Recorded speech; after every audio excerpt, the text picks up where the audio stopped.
ये एक इलेक्ट्रोड है, इलेक्ट्रोड निकला हुआ है और इसके लिए अभी हमें बनाना है। तो सबसे पहली दिक्कत तो क्या है, ये जो इसका कोऑर्डिनेट सिस्टम है बहुत दूर रखा हुआ है। मैं इसको पे डबल क्लिक करता हूँ और इसके सेंटर पे लाके प्लेस कर देते हैं। फिर दूसरा काम मैं क्या करने वाला हूँ, ये जो है इसकी जेड की डायरेक्शन वो भी गलत हो रही है, उसको भी मैं ठीक कर देता हूँ। और मैंने इसे एक बार और डाल दिया एंगल, यहाँ पे आना है और राइट क्लिक करके ओके। तो पार्ट तो मैंने ओरिएंटेशन इसका ठीक कर दिया, जेड मेरा ऊपर आ गया है। अब एप्लीकेशन से जाएंगे और यहाँ से जाएंगे मैन्युफैक्चरिंग में। अब यहाँ पे जाने के बाद ओके कर देते हैं इसको, यहाँ से कंटूर लेके ओके किया तो मिल कंटूर के ऑप्शन बाय डिफ़ॉल्ट चल के आएंगे यहाँ पे। और यहाँ से आप एनालिसिस में जाएंगे और यहाँ से हम जाके ले लेते हैं एक ऑप्शन है हमारे पास यहाँ पे, उसका नाम है असेंबली स्टार्ट है, हाँ ठीक है। यहाँ से मिलेगा हमें इसका रेडियस चेक करना है बेसिकली। तो यहाँ पे एक हमारे पास होता है एनसी चेक, एनसी चेक। चलिए मैं एक काम करता हूँ, फ़िलहाल अभी मेज़र से ही ले लेता हूँ और यहाँ पे एक बार चेक कर लेते हैं कि ये रेडियस कितना है मेज़र और डायमीटर मैंने यहाँ से पिक, लेकिन ये सिलेक्शन ले नहीं रहा। यहाँ पे सिलेक्शन ये लिया से 3, मुझे लग रहा है ये अभी भी ठीक नहीं, हाँ डाया 3 का है, राइट। चलिए तो मिनिमम जो डाया इसका 3 का है। तो अब मैं यहाँ से होम पे आता हूँ और यहाँ पे आके मैं टूल ले लेता हूँ और सबसे पहले एक टूल ले लेते हैं, इसको कर देते हैं हम, ये हो जाएगा हमारा एंड मिल 16 का, एंड मिल 16 ओके। और 16 कर दीजिए इसको और लोअर रेडियस जो है वो कर देते हैं 0.8, राइट। और लेंथ इसकी 80 कर देते हैं और जो फ्लूट लेंथ है वो मैं यहाँ से 10-12 का कुछ लेके और ओके कर देता हूँ। इसका नंबर डालना है तो नंबर डाल दीजिए 1 और ओके। तो पहला टूल ये हो जाएगा। इसके बाद मैं यूज़ करूँगा सेकंड टूल और फिर यहाँ से ले लेते हैं और सेकंड टूल एक एंड मिल का लेंगे, एंड मिल 4 का। तो ये रेस्ट के लिए यूज़ करने वाला हूँ, रेस्ट मिलिंग हो जाएगी मेरी इससे। और ये भी हमारा 10 का हो जाएगा और 20 की इसकी लेंथ ले लेते हैं और ओके। फिर एक और टूल मैं ले रहा हूँ जो कि होगा मेरा रेस्ट के लिए ही, एंड मिल 3 का, जो 3 तक आ जाएगा। 3 मैंने ये लिया और यहाँ से इसको ले लेते हैं हम 10 और ये हो जाएगा हमारा 15 का और ओके कर देते हैं। ये भी हमारा टूल हो गया। फिर इसको फिनिश करने के लिए बॉल मिल का टूल ले लेते हैं। ये बॉल मिल लिया और बॉल मिल भी हो जाएगा मेरा 3 का, जो कि 3 के ही टूल से मैं से कट करने वाला हूँ और 15 की इसकी लेंथ हो जाएगी ओके। इसके बाद मैं क्या करता हूँ, एक टूल और ले लेते हैं अगर ज़रूरत पड़ेगी तो। वो मैंने एक एंड मिल लिया और एंड मिल ले लेते हैं 6 का, एंड मिल 6 और यहाँ से आप 6 डाल दीजिए और ये हो जाएगा 10 और यहाँ से लेंथ आप इसकी ले लीजिए 40 और ओके। तो टूल मेरे सारे डिफाइन हो गए, सबके मैंने नाम लगा दिए, लिख दिए हैं यहाँ पे। वर्क पीस में जाएंगे, वर्क पीस में जाने के बाद पार्ट डिफाइन करिए। पार्ट है हमारा ये वाला ओके। और यहाँ से ब्लैंक ले लेते हैं और ब्लैंक मैं यहाँ से, वैसे तो बाउंडिंग ब्लॉक है लेकिन मैं बाउंडिंग ब्लॉक की जगह मैं बाउंडिंग सिलेंडर ले रहा हूँ कि हमारे पास कुछ है जो वो सिलेंड्रिकल में है। तो बाउंडिंग सिलेंडर लेते हैं और ये से थोड़ा सा बड़ा ही मैं रखता हूँ, ये से बड़ा आना चाहिए, हल्का सा बड़ा ले लिया और ओके कर देते हैं। ये बन गया और ओके, ये सब हो गया है। अब इसके बाद सबसे पहले कैविटी मिल लेंगे रफिंग के लिए। तो यहाँ से जाइए और हमने लिया कैविटी मिल और फोल्डर इसका जो है वो प्रोग्राम ले लेते हैं। टूल इसके अंदर जो था मेरा सबसे पहले एंड मिल 16 का था, ताकि जो मोटा मोटा मटेरियल है जो रफिंग का काम है वो हमारा इससे ही हो जाए। रफ में चले जाते हैं और यहाँ पे अगर नाम लिखना चाहते हैं तो एंड मिल 16 का है और RGH, ठीक है। तो ये रफिंग का प्रोग्राम हो जाएगा और इसका नाम लिखने से फ़ायदा ये होगा कि हमें पता रहेगा कि कौन सा टूल हमने यूज़ किया है। तो ये हमारे पास हो गया, कुछ भी सिलेक्ट मैंने नहीं किया है। और स्टेप ओवर जो ये है, फॉलो पार्ट की जगह फॉलो पैराफेरी कर देते हैं। स्टेप ओवर 50% ले लिया, राइट। और जो स्टेप डाउन है इसका, जो कटिंग कर रहे हैं, इसको हम ले लेते हैं कम 0.1 ले लिया। और यहाँ से पैरामीटर में जाते हैं और लेवल की जगह डेप्थ फर्स्ट मैंने इसको कर दिया। स्टॉक में जाते हैं, स्टॉक में कितना मटेरियल बचना चाहिए, तो इस पर स्टॉक बचना चाहिए मेरा, इसे हटा देता हूँ। यहाँ से हमने लिया साइड पे कितना बचना चाहिए, साइड पे 0.1 बचना चाहिए, नहीं 0.6 बचना चाहिए साइड पे, और फ्लोर पे नीचे 0.1 बचना चाहिए, ठीक है। तो दोनों पे अलग अलग मैंने डाल दिया, ओके। और फिर करते हैं जनरेट, और थोड़ा सा टाइम लेगा तो वेट करते हैं। ये पूरा बाहर तक आ रहा है क्योंकि कुछ भी सिलेक्ट नहीं किया, इसका मतलब सब कुछ सिलेक्ट हो गया। तो ये सब कुछ काट रहा है। और एक बार इसको देख लेते हैं कि ये प्रॉपर आ रहा है कि नहीं आ रहा। Let me check. यहाँ से जाते हैं और ये टिक किया हमने, और हल्का सा कम। अब देखते हैं कि कैसा आ रहा है।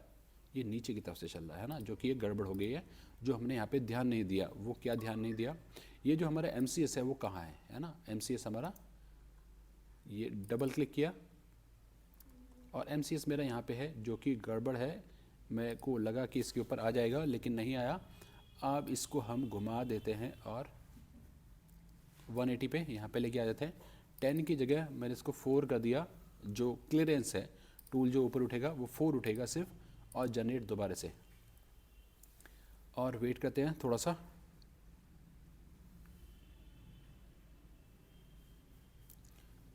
ठीक है, तो ये यहाँ से कट करता हुआ नीचे तक पूरा चला जाएगा, रफिंग हो जाएगी ये। और वेरीफाई से करके देखते हैं अब, और प्ले।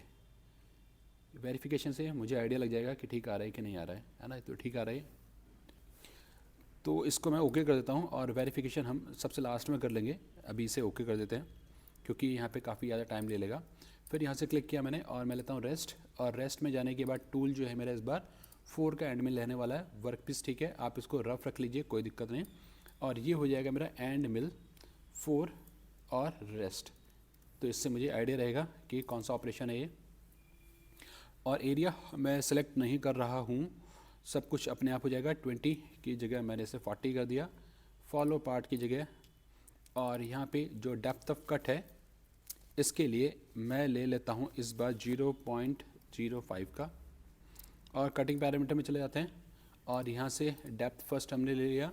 स्टॉक हम ले लेते हैं 0.1 का, सिर्फ बचना चाहिए, बाकी सब कट जाना चाहिए। और ओके, और फिर से जनरेट, और देखते हैं क्या रिजल्ट आता है।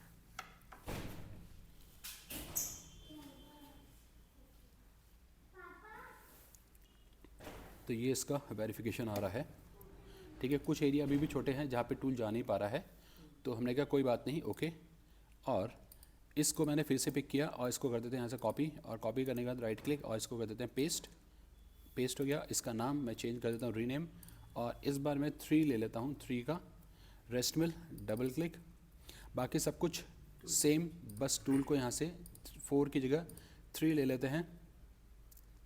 और बाकी मेरा सब ठीक है, जनरेट कर देते हैं। तो पहले मैंने सबसे बड़े टूल से लिया ताकि कम टाइम में ज़्यादा मटेरियल निकल जाए। बचे हुए को 4 से निकाल दिया। उसके बाद भी कुछ एरिया बच गया, उसके लिए मैं 3 का टूल लिया और उसकी मदद से कटिंग कर दी।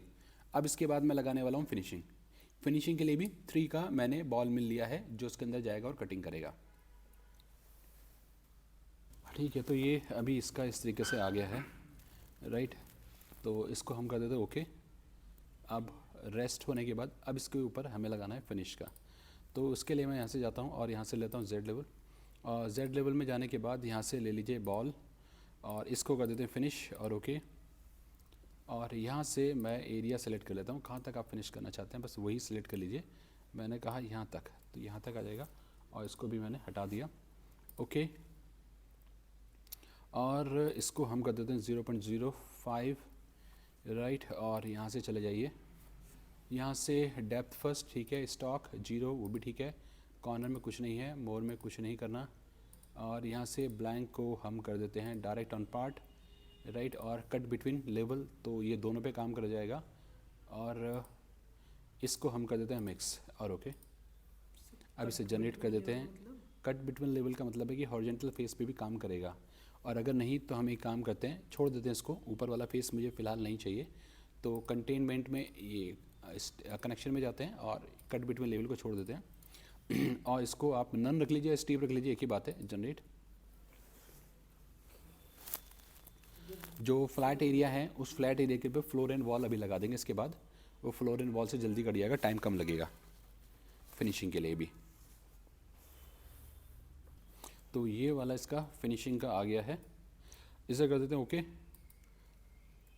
और ओके करने के बाद अब ले लेते हैं अगला, हम इसका नाम नहीं डाला है, खैर कोई बात नहीं, यहाँ से जाते हैं और अब हम लेते हैं प्लानर। और प्लानर में जाने के बाद यहाँ से ले लेते हैं हम ये वाला, ये लिया फ्लोर फिनिश और बॉल फिनिश ओके। और यहाँ से हम सेलेक्ट कर लेंगे एरिया,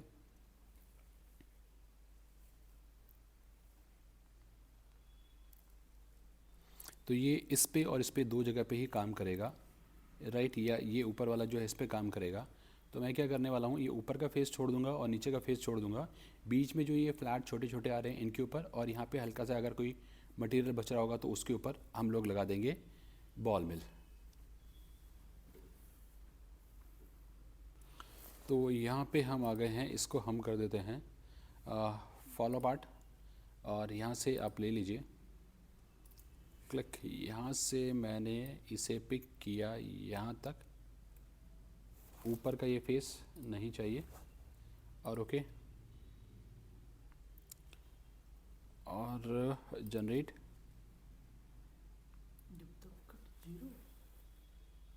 सिंगल कट में कट करेगा इसलिए 0 रखा है। तो मटेरियल जो था वो हल्का हल्का इसको यहाँ पे ही मिला है, बाकी कहीं पे मिला नहीं, तो इसको ओके कर देते हैं। और इसके अलावा इसी को ही आप दोबारा से कॉपी कर लीजिए, या हम दोबारा से ले लेते हैं, और ये पिक किया हमने, और इस बार जो टूल रहेगा वो मेरा ये वाला रहेगा, एनिमल 6 का जो मैंने बनाया था वो, और वर्क पीस फिनिश, और इसको मैं यूज़ करने वाला हूँ ऊपर और नीचे वाले फेस के लिए। तो ऊपर का फेस और नीचे का फेस इसके थ्रू मैं क्लीन कर देता हूँ। और यहाँ से लेते हैं फेस, एक फेस तो ये हो गया ऐड, और एक फेस ये हो जाएगा, और ओके।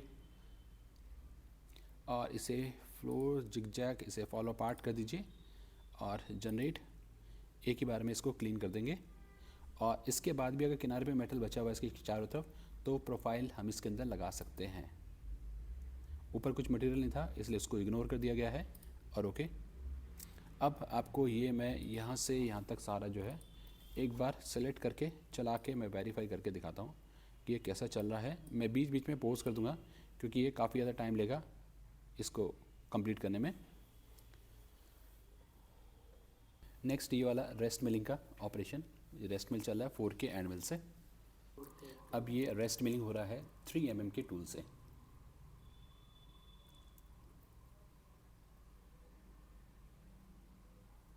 अब ये बॉल मिल की मदद से फिनिशिंग का ऑपरेशन अब चल रहा है। ये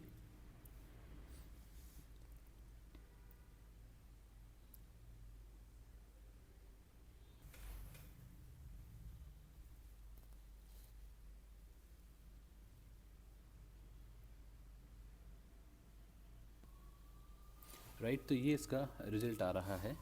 यहाँ पे हल्का सा गैप है क्योंकि यहाँ पे टूल प्रॉपर चल नहीं पाया है, बाकी इसने ऑलमोस्ट सभी को प्रॉपरली क्लीन कर दिया है। तो उम्मीद करते हैं प्रॉपरली समझ में आ गया होगा।